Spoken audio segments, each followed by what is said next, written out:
Hello, everyone. Welcome to Fratello Talks. I'm your host, Nacho, and this week I'm joined by Thomas and Lex. And we are back after a bit of a summer break, an imperceptible summer break for our audience, because as you know, there have been episodes every week, but for us, it's been, I think, about a month since we last recorded. So it's good to be back in the studio with you guys and to have a new episode for the week.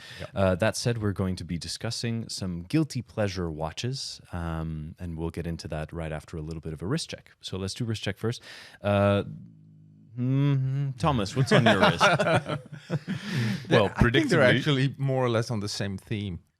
Differently executed. Are we though? Gray dial. But let's start with Thomas's gray. Yeah, let's start. Well, predictably, I'm wearing my my VPC Type 37 HW prototype, which frankly, if it's not on tour across other media, then it's always on across the universe. Then it's always on my wrist. Don't really wear anything else anymore, so it's a bit. I mean, you could almost skip me at the start of the. It's pretty fair, right? You default to the watch whose brand you founded and that you created yourself. So that's, yeah, I mean, you know, it's not something we can all say, but in your case, it's true, and it makes sense that that's what's on your wrist. So perfect. And Lex, I think you're feeling a bit guilty today, well, as right? the founder of Hublot, I'm wearing a Hublot, the classic fusion essential gray that just came out because I saw Thomas release his VPC with a beautiful gray dial, and then I decided to also. You copied him. Yeah, I kind of copied him. Okay. And then perfected it. No, it's a of course, because that's how I roll. Weeks of refinement.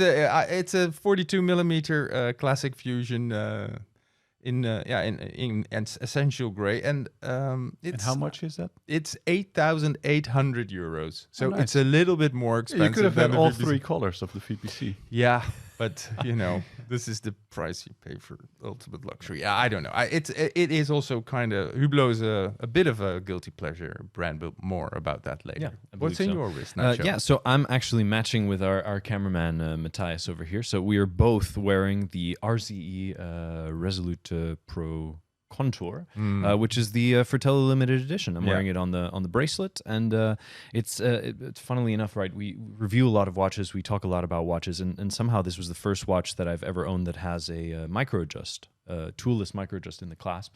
Do you use it? And I do constantly. Oh, especially now in summer. Why is that? I'll put it on in the morning. It's a little too tight after I've worked out or gone for a run, and then I let it loose a little bit. By the afternoon or by the evening, it's I find myself closing it off a little bit. So it's actually become quite a useful feature. I mean, I've experienced this while reviewing watches, but it's pretty neat to have one that has that. And other than that, right? If it doesn't have it, I don't miss it at all. But I mean, I put it on the VPCs, and I'm also one watch adjusting I it like have 5 times a day. Should have had it. Right. The Grand Seiko, the quartz, the tough quartz one. I think that one would really benefit from a nice micro adjust. Yeah, but I do agree with Thomas that if I don't have it, the one exception is my my 2254 Seamaster, because that one's sized quite specifically, so it fits quite well when my wrist is not so swollen, and then when I go out and it's quite a warm day, especially if you're going out for a walk where your hands are sort of naturally by your side, you sort of end up feeling that it's a little too tight for comfort, and now that I have this, wishing that it had the same thing in the clasp. We should mention, Lex, that your Hublot is a ticking time bomb. Well, it's actually not ticking because it's a sample watch that's in for photography. But it could be picked up. Sad that you say that it is a ticking time bomb. Yeah. But it could be actually taken from you, from your wrist. It could be taken from any moment. But the good thing is, then I still have the Hublot coffee cup. Yeah, that's true. And everything as tastes the brand's better founder, in a Hublot cup. So absolutely. Maybe there's not coffee in here. So after this uncharacteristically long rant, I think we can get into the topic.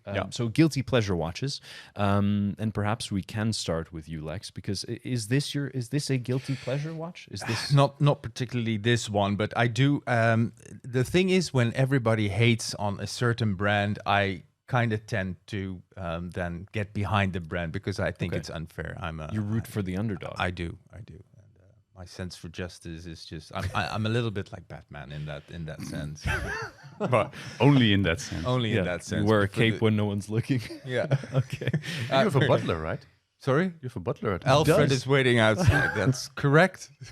Anyway, he's waiting for the Hublot courier. No, but I think they have done some really interesting stuff, and not just with watches, but also with their choice of materials, and of course the what is it? The art of fusion and blah blah blah. That's all marketing mumbo jumbo, and that's all nice, but still with their ceramic colors, their unscratchable gold that they grow their own sapphire. Seen that, it's quite impressive, and sometimes you see, especially a ceramic watch. I think the Unico with the green, the Big Bang green ceramic.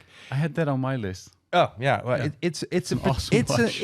It's a fashion watch, but the now gone or soon to be gone CEO, he actually in an interview he said, yeah, we are a fashion brand, and hey, and there's nothing wrong with being a fashion brand. Yep. Also because and you could say, yeah, but they're too expensive for a fashion brand. Do you know how expensive a fashion? A pair of Dior Underbrook, but Man, it'll set you back 1,200 euros. My God. 1,200 euros for the But Dior isn't the Underbrook. problem there that they are a bit too explicit about it, about several of these things, like calling yourself a fashion brand, but also like Biver, when he was there, he was quite explicit about seeing price as a part of the luxury experience, and saying that sort of stuff out loud. We all know that it is. Yeah. We all know you're paying for hot air with most watch brands, but saying it so explicitly makes it very easy. You're putting a target on your own back. That's basically. true. I mean, the calling the alloy King Gold. Gold. It's not exactly. But at the same time, if they own it, it's. No, but I guess I'm with you on this, Thomas, because no matter how good the colorful ceramic watches look, and actually also, I think they also wear quite nice. Yeah. You don't wear it with a suit. You wear it with casual attire. It would look nice. It wears best. Yeah. It wears best like Like this. Yeah.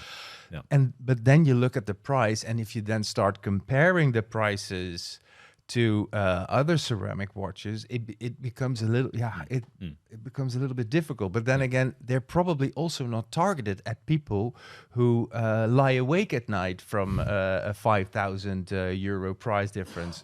Yeah. Also, that's the orange one, the latest one they released. They said, it was very difficult to make orange, which is probably true.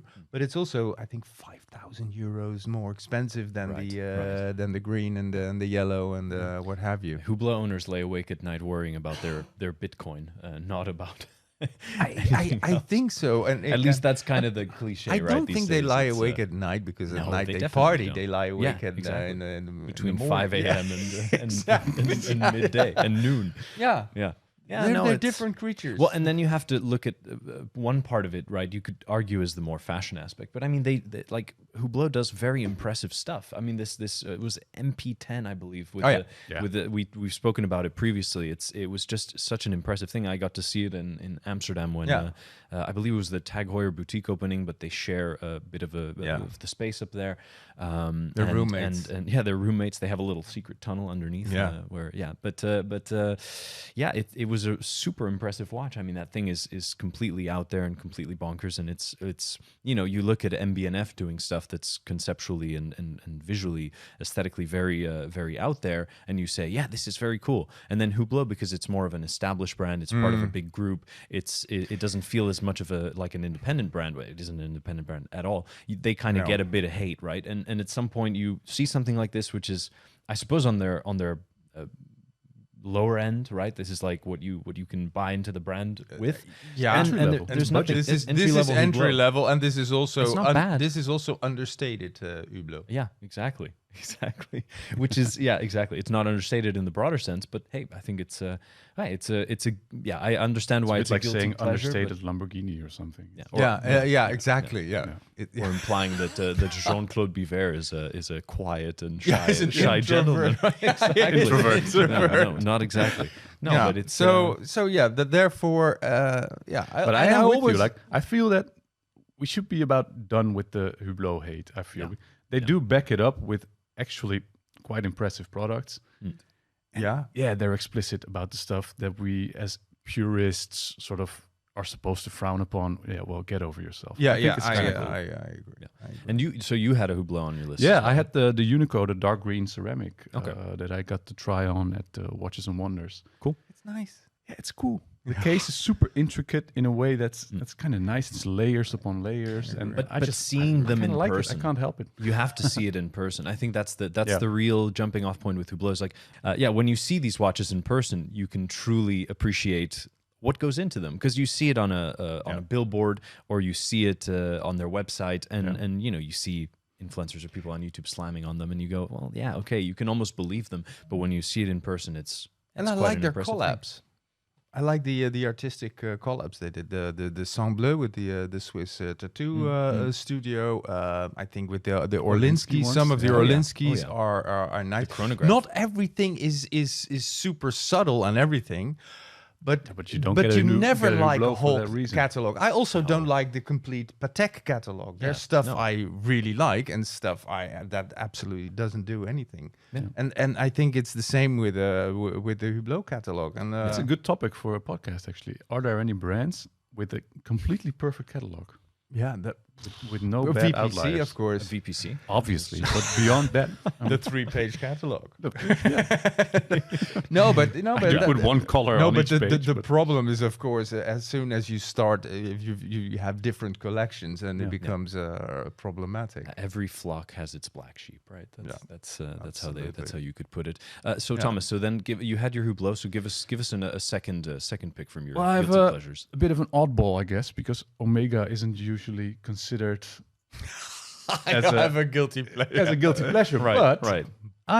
I really, really like the 38 millimeter Aquaterra, and for some reason it The black always well, the black one, but all the shades ones actually. Okay. I really like the blue one and the new black ones.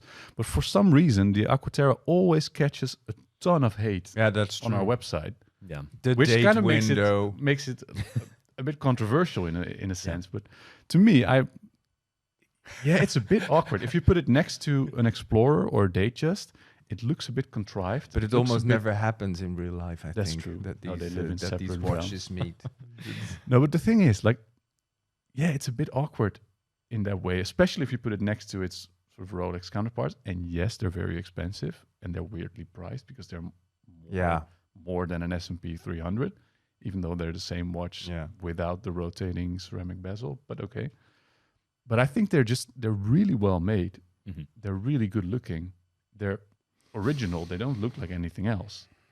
And for some reason, they always catch a whole lot of hate, and that makes them controversial, apparently. Yeah. So I thought, you know what? If that's Controversial apparently in a guilty in pleasure, then all right, I'll lean into it. Yeah. And honestly, I would have. I think I would have bought one. Dare I say? I would have bought one if I wasn't developing this, because it's the Okay. same Okay. genre, obviously, and I needed my money for. But that's VPC. interesting. You're But not the That's how only much one. I like it, actually. Yeah. But you're not the only one. I remember when I think before or while Morgan was hunting down his FXD He was also looking last at it, year. yeah. One of the options he was considering was one of the Aquaterras.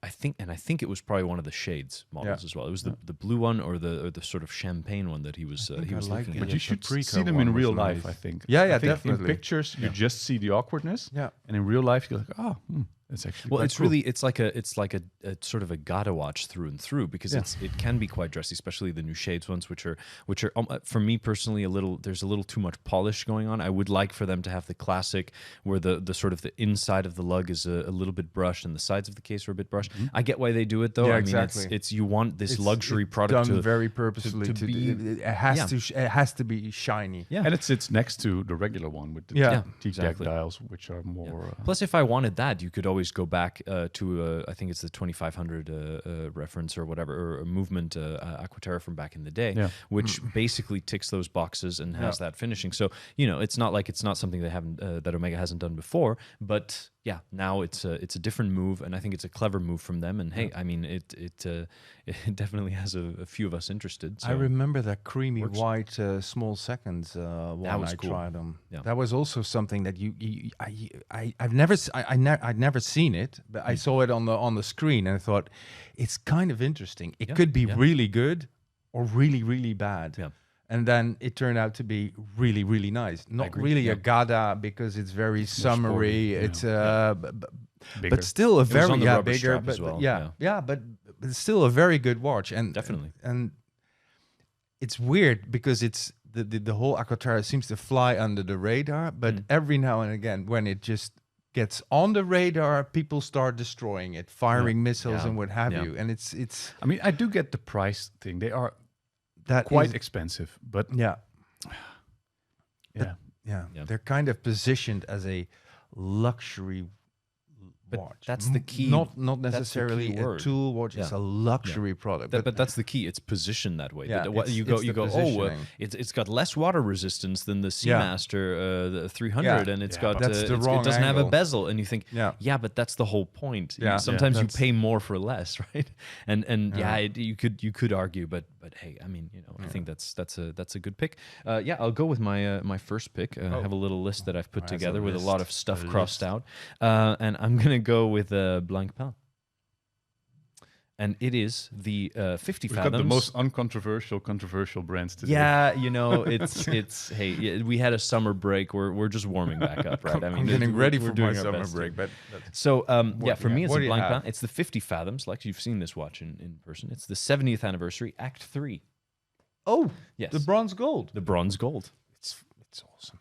It's really good. Awesome. Too expensive, but for me, that's the thing. It's awesome. It's put a different strap on it, though. That's the only thing. Put a different strap on it, and it's So what's the OEM strap again? It's like a NATO with a stripe. Stripy. Like a single don't path. do stripy. Just something just black and plain, and let the watch shine. And so to me, it has the fantastic looks of this historic Blancpain. Yeah, I mean, I agree. It's super cool. Yeah. But the fact that it's 30,000 Swiss francs and that it's this bronze gold alloy kind of thing. Obviously, I think the material there. But at the same time, it's kind of cool that it is for the 70th anniversary. So whereas normally I would be like, oh yeah, do that, but in titanium or steel or whatever. It's like, no, I think like.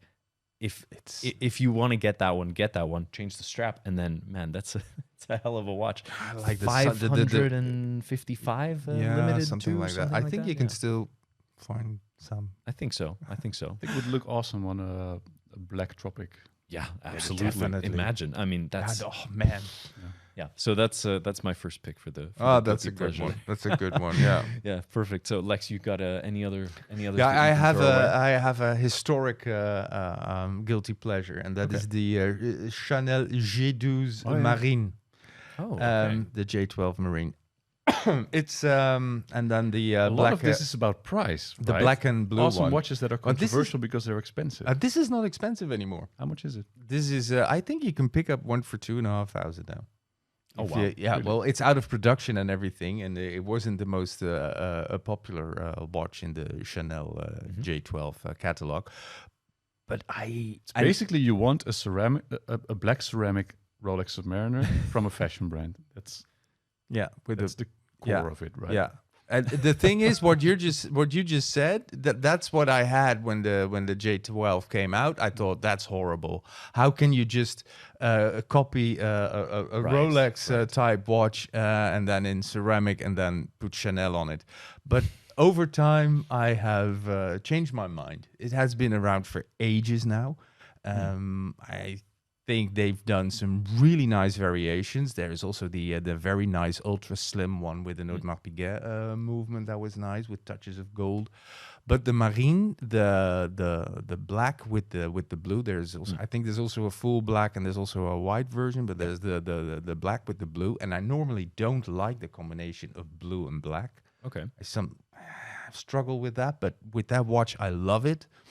It has the ceramic is like a brushed ceramic, and it has a integrated rubber strap, but it has exactly the same structure as the ceramic, and it completely blends in, and it's quite slim. It wears very well, and somehow maybe I just want that watch to be my guilty pleasure and never wear it. But I have to say that quite recently I looked at it again with my better half, who used to work for that certain brand, so she's a little bit brainwashed in that sense, because people who work at She was Chanel encouraging are, a purchase. a little bit. Okay. And She's an enabler. but I resisted. What? She's an enabler. She's an enabler. Yeah. But I also, because it's all it probably also because of the admiration for the House of Chanel, not necessarily the darker era during the war, but as a style concept. You mentioned the war, Lex. Yeah, that's the one rule of this podcast. Don't mention Every the episode. war. Yeah. But I do like the creativity of the brand. Everything they do, everything is thought through. Quite fond of the pixelated one as well, right? That was also awesome. Yeah. Yeah, awesome. You take the meeting at Watches and Wonders. You take the Chanel meeting because it just you come out of there and chances are you'll see something that's so whimsical and interesting, and mind blowing that you go, hey, that's great. I like the regulator. That I'm not sure what it's called or what the reference is, but it's this regulator model. And if you look back, there's you mean the Monsieur? Yeah, the Monsieur With the Romain Gauthier movement. Exactly. That's just a fantastic piece. And if you look back, if you again wind back the clock, you find some in with a gold case and a sort of white silvery dial, and you think, yeah, that's pretty understated and quite nice, because obviously the version we saw was carbon or black ceramic or something like this. So it's a bit more modern. It's a bit more out there. But I do like the new some of version the classics with the Monsieur. Pretty nice. Yeah. It's also quite pricey, but it's So I kind get it. I kind of like that. Cool. Thomas, what else is on your list? Well, this one is, I guess this really depends geographically and I guess where you're coming from, whether you find this controversial or not, or guilty at all. Mm-hmm. So let me preface this, like my background is in vintage watches. I used to work at a vintage watch boutique, quite high-end vintage watches. Mm-hmm. And there, Tag Heuer was very controversial. It was sort of considered like the downfall of Heuer, you know? Right. So I was basically trained and raised in the watch world with the notion that don't get a Tag Heuer, it's bad news.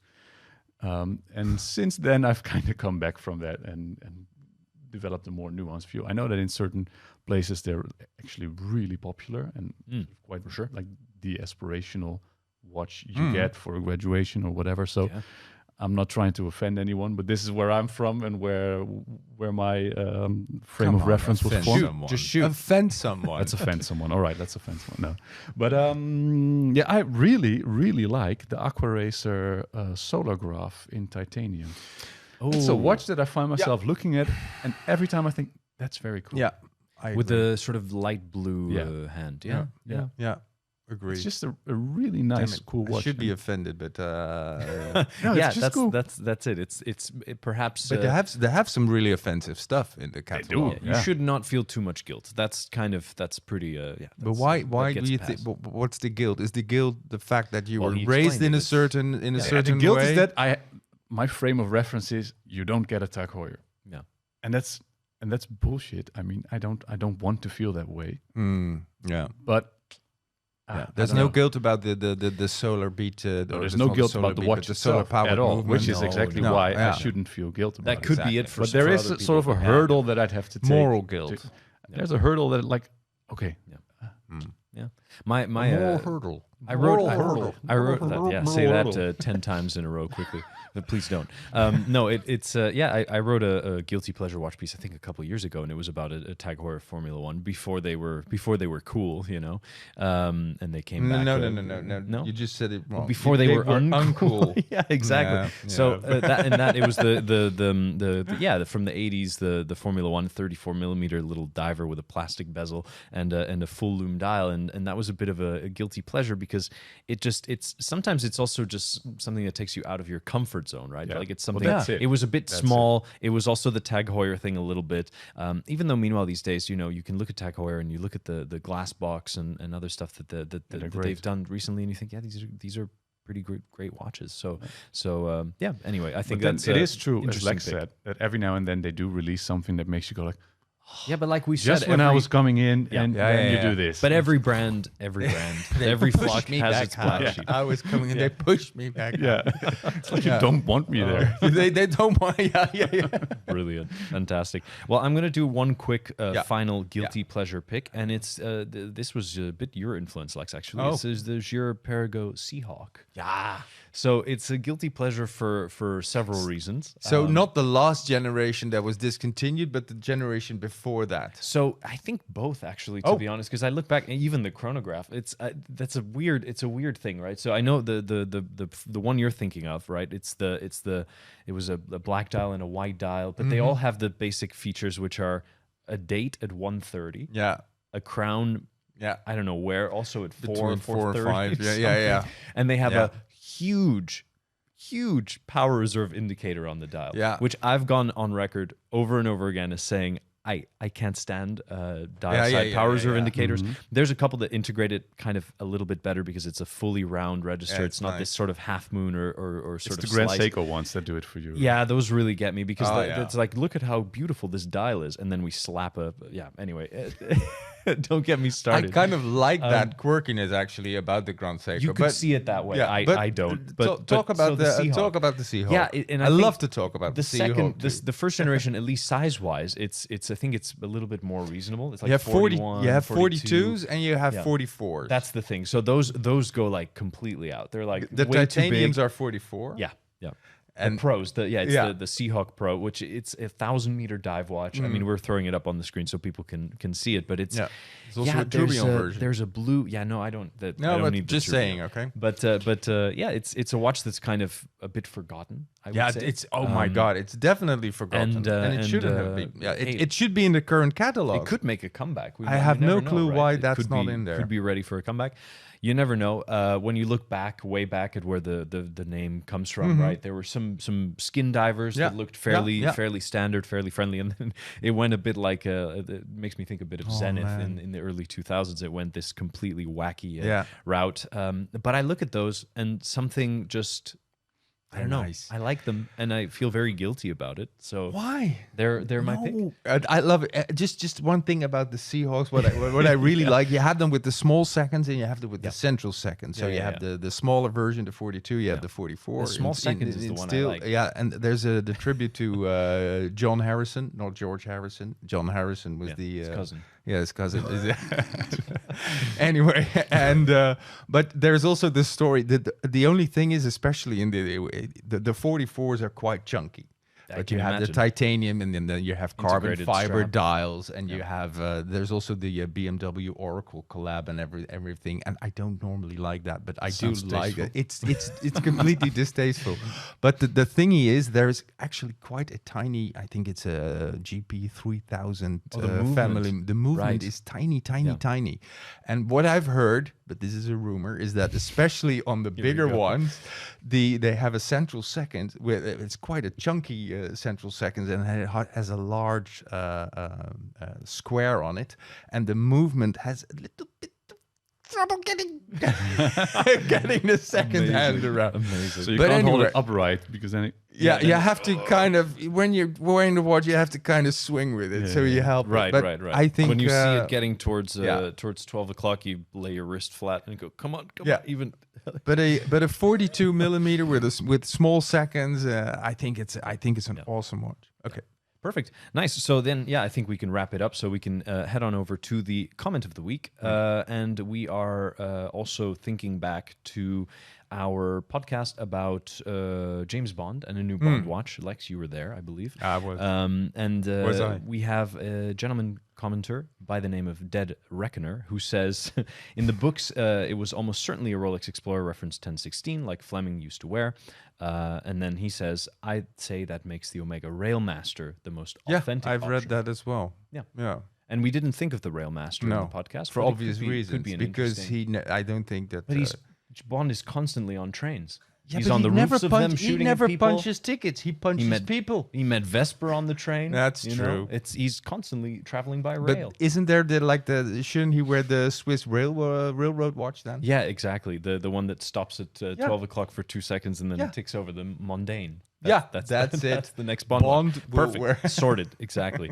Yeah. Well, I think that's it. So thank you very much, guys, for this discussion. You're And welcome. of course, as always, leave your comments, leave your thoughts in the comment section down below, and tune in next week for another episode of Fratello Talks. See you then.